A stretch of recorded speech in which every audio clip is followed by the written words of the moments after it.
Балансот во исхраната и количината зависи како ќе го направиме дневниот ритм, неделниот ритм на режимот на исхрана. Секогаш треба да биде конзумацијата умерена во било кој дел од оброкот. Значи количината не треба да биде со празни калории на храната, затоа што празните калории не внесуваме никакви витамини и минерали, само правиме проблем за формирање на адипоцити, односно адипозно ткиво кое што на дол крок, па знае да биде и малку потешко за намалување.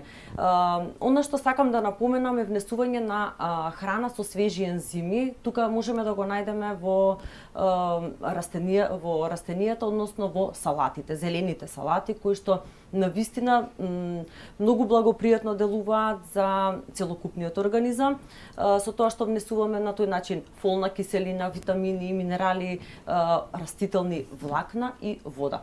Кога нашиот дигестивен систем е растеретен, тогаш е растеретен и вегетативниот нервен систем. Така да храна која што го успорува метаболизмот е храна и поврзана и со емоциите. Затоа кога внесуваме ние храна богата со растителни влакна, со корисни нутриенти, таа делува благопријатно на целиот организам и на тој начин ни дава енергија